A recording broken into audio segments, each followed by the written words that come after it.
Hello viewers, আজ আমরা কথা বলবো ভারতীয় ছোট পর্দার সিরিয়ালের একজন অভিনেত্রী জেসমিন রয়কে নিয়ে।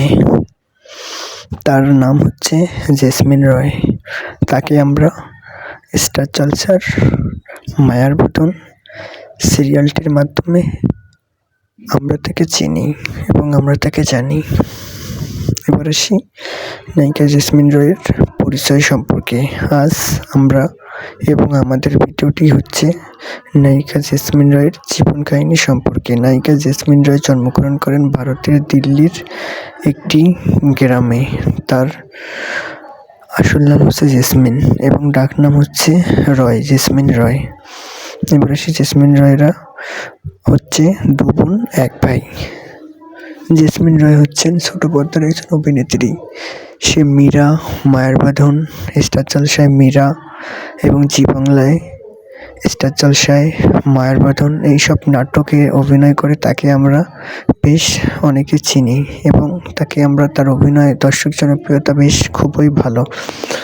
জেসমিন রয় 1991 সালে জন্মগ্রহণ করেন। তার বর্তমান বয়স 30 বছর।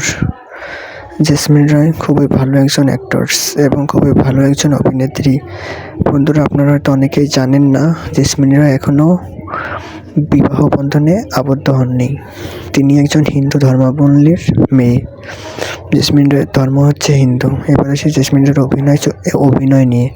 জেসমিন রয় একসময় খুবই ভালো অভিনয় করেছিলেন এবং তিনি এখনও অভিনয়ের মাধ্যমে দর্শক জনপ্রিয়তা ধরে রেখেছেন।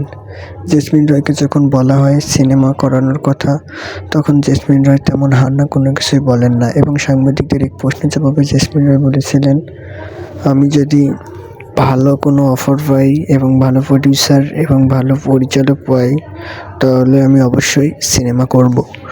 বর্তমানে জেসমিন রয় বন্ধুরা নাটক, টিভি সিরিয়াল এইগুলোতেই কাজ করতেছেন। বন্ধুরা, আপনারা হয়তো অনেকেই জানেন এবং অনেকে জানেন না, জেসমিন রয় কিন্তু আমাদের বাংলাদেশের ইমরান মাহমুদুল কণ্ঠশিল্পী। তার সঙ্গে একটি গানে তিনি অভিনয় করেছিলেন। সেই অভিনয়টি জেসমিন রয়কে বাংলাদেশের মানুষ এই অভিনয়ের মাধ্যমে জেসমিন রয়কে আরও বেশি করে চিনে।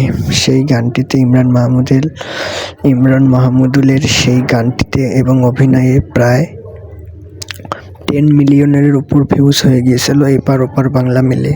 সেই তখন থেকে জেসমিন রয়কে সকলে চেনে। বন্ধুরা, জেসমিন রয়ের অভিনয় আপনাদের কাছে কেমন লাগে অবশ্যই আপনারা কমেন্ট করে কমেন্ট বক্সে জানাবেন। বন্ধুরা, জেসমিন রয় আগে থেকেই অনেক ধরনের অভিনয় করে এসেছিলেন। তিনি জি বাংলায় দিদি নাম্বার ওয়ানে একবার এসেছিলেন। রচনা ব্যানার্জি সেই দিদি নাম্বার ওয়ানটি কিন্তু পরিচালনা করেন ভারতীয় নায়িকা রচনা ব্যানার্জি। সেই দিদি নাম্বার অনুষ্ঠানটি কিন্তু প্রচারণা করেন এবং সব কিছু মেনটেন করেন। সেই তখন রচনা ব্যানার্জির সেই প্রোগ্রামে দিদি নাম্বার ওয়ানে জেসমিন রয় এসেছিলেন।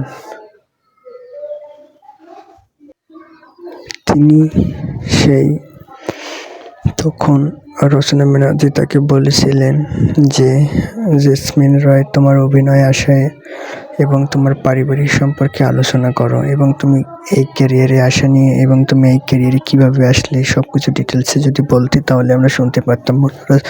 তখন জেসমিন রয় সব কিছু ডিটেলসে বলেছেন যে আমি ছোটোবেলা থেকেই আমাদের দিল্লির একটি হাই স্কুলে, আপনি মেবি রচনাদি চিনবেন, সেই দিল্লির হাই স্কুলটিতে আমি ছোটোবেলা থেকেই ক্লাস 5 থেকেই আমি নাচে অংশগ্রহণ করতাম। স্কুলে যখন কোনো প্রোগ্রাম হতো, স্কুলে যখন কোনো অনুষ্ঠান হতো, আমি অবশ্যই নাচ প্র্যাকটিস করে সেই প্রোগ্রামে অংশগ্রহণ করতাম। আর ঠিক তখন থেকেই অভিনয়ে আসার একটা ইচ্ছা ছিল যে বড় হলে অবশ্যই অভিনয়ের নায়িকা হব। যাক, সেই ইচ্ছাটা আমার পূরণ হয়েছে। আমি বড় হয়ে অবশ্যই অভিনয়ের নায়িকা হতে পেরেছি। বন্ধুরা, তখন থেকেই জেসমিন রয় অভিনয়ে পা রাখেন এবং তার অভিনয়ের প্রথম কাজ হচ্ছে স্টার জলসায় মায়ার বাঁধনে। তিনি এই নাটকটির মাধ্যমে অনেক দর্শক জনপ্রিয়তা পেয়ে গিয়েছিলেন। বন্ধুরা, এবার আসি জেসমিন রয়ের লাইফ পার্টনার সম্পর্কে আলোচনা। বন্ধুরা, জেসমিন রয় এখনও বিয়ে করেননি, তবে জানা মতে তিনি প্রেমে নাকি মগ্ন আছেন ভারতের কৌশিক মুখার্জির সঙ্গে। এর কিছুদিন আগে ভারতের কৌশিক মুখার্জির সঙ্গে একটি অনুষ্ঠানে তারা বেড়াতে গিয়েছিলেন এবং সেইখানে তাদের দুজনের একটি ছবি ফেসবুক মাধ্যমে প্রচুর ভাইরাল হয় এবং সেই ছবিটি সবার সামনে নজরে আসে এবং সেই ছবিটি সম্পর্কে অনেক ধরনের মন্তব্য করে।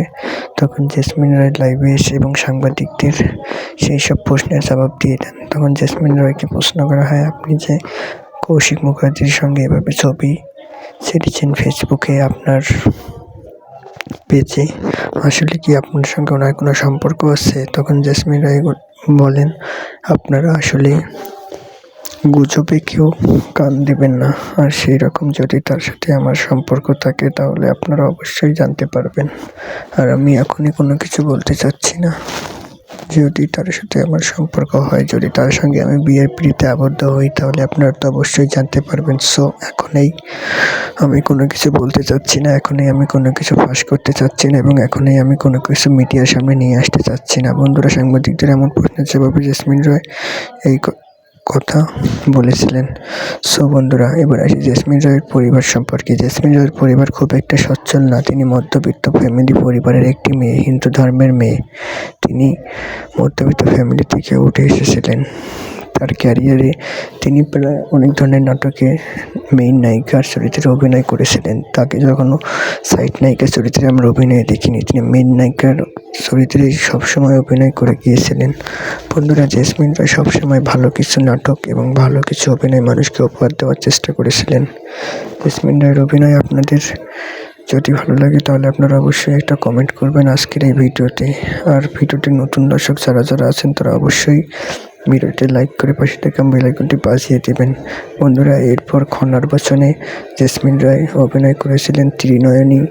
তারপর বন্ধুরা, এরকম অসংখ্য নাটকে জেসমিন রায় অভিনয় করেছিলেন। আমার সোনা চাঁদের কোনা 28শে মার্চ থেকে প্রতিদিন আপনারা স্টার জলসায় দেখতে পেরেছিলেন। তারপরে গাটসন্ট। বন্ধুরা, এরকম অসংখ্য অসংখ্য নাটকে জেসমিন রায় অভিনয় করেছেন এবং নিজের দর্শক জনপ্রিয়তা ধরে রেখেছেন। বন্ধুরা, এবার আসি জেসমিন রায়ের পরিকল্পনা। জেসমিন রায়ের পরিকল্পনা, সে অনেক বড় একজন নায়িকা হতে চায়। তার তেমন কোনো নায়িকা যেন দর্শক, বাংলাদেশের দর্শক, ভারতের দর্শক এবং হলিউড বলিউডের সবাই তাকে চেনে এবং তিনি যেন দর্শকদের সবসময় ভালো কাজ উপহার দিতে পারেন, এটাই হচ্ছে জেসমিন রায়ের ভবিষ্যৎ এবং লাইফ। বন্ধুরা, এবার আসি জেসমিন রায়ের জন্মগ্রহণের তারিখ, সেটা তো প্রথমেই বলেছিলাম। বন্ধুরা, এখন আপনারা জেসমিন রায় সম্পর্কে কিছু কমেন্ট করবেন। বন্ধুরা, জেসমিন রায়ের অভিনয়গুলো আপনাদের কাছে কেমন লাগে সেটা অবশ্যই কমেন্ট বক্সে কমেন্ট করে জানাবেন। বন্ধুরা, এবার আসি জেসমিন রায়ের পিতা। বন্ধুরা, জেসমিন রায়ের পিতা দিল্লির একটি কোম্পানিতে জব করতেন, ছোটোখাটো একটি দিল্লির কোম্পানিতে জব করতেন। জেসমিন রায়ের অভিনয়ের সাথে তার পিতা অনেক খুশি হয়েছিলেন, কারণ জেসমিন রায়ের অভিনয় তারা টিভিতে দেখতে পারেন। বন্ধুরা, এখন বর্তমানে জেসমিন রায় দিল্লিতে অনেক ধরনের বাড়ি রয়েছেন, 3 তলার মতো বাড়ি রয়েছেন। জেসমিন রায় অভিনয়ের মাধ্যমে অনেক কিছু করে বসেছেন। বন্ধুরা, জেসমিন রায় বর্তমানে এখনও অবিবাহিত রয়েছেন। বন্ধুরা, আরেকটি কথা, জেসমিন রায়ের জীবন কাহিনী সম্পর্কে না বললেই নয়। বন্ধুরা, জেসমিন রায়ের ওজন কিন্তু 50 কেজি এবং ওয়েট 50 কেজি এবং তার উচ্চতা হচ্ছে 5 ফিট 4 ইঞ্চি। বন্ধুরা, জেসমিন রায়ের এটি হচ্ছে মেইন উচ্চতা। বন্ধুরা, জেসমিন রায়ের নাটকগুলো আপনারা কে দেখেছেন? যে নাটকটি জেসমিন রায়ের দেখেছেন সেই নাটকটি অবশ্যই কমেন্ট বক্সে কমেন্ট করে জানাবেন। আর বন্ধুরা, সর্বশেষে জেসমিন রায়ের কিন্তু মল্লিক পরিবারের আই লাভ হার্টমালা এর একটি রাষ্ট্রে তিনি জন্মগ্রহণ করেছিলেন এবং এই রাষ্ট্রের সব কিছু দায়িত্ব তার বাবা একসময় পালন করলেও পরে একটি কাহিনীর পর তারা এবং তার বাবা সেই রাস্তা থেকে চলে আসার পরে তার ফ্যামিলি মধ্যবিত্ত এবং নিম্নবিত্ত ফ্যামিলিতে পরিণত হয়ে যায় এবং তারা তখন থেকেই বেশ একটা সচ্ছল হতে পারছিল না এবং তখন থেকেই তারা মধ্যবিত্ত হয়ে গিয়েছিল নয়তো তারা আগে অনেক বড়লোক ছিলেন, তখন থেকে তারা মধ্যবিত্ত হয়ে গিয়েছিলেন। সো বন্ধুরা, ইমরানের সঙ্গে জেসমিন রায় ঠিক এই গানটিতে অভিনয় করেছিলেন। যারা গানটি দেখেননি অবশ্যই দেখবেন। সো বন্ধুরা, জেসমিন রায়ের জীবন কাহিনী সম্পর্কে আপনাদের কেমন লাগলো?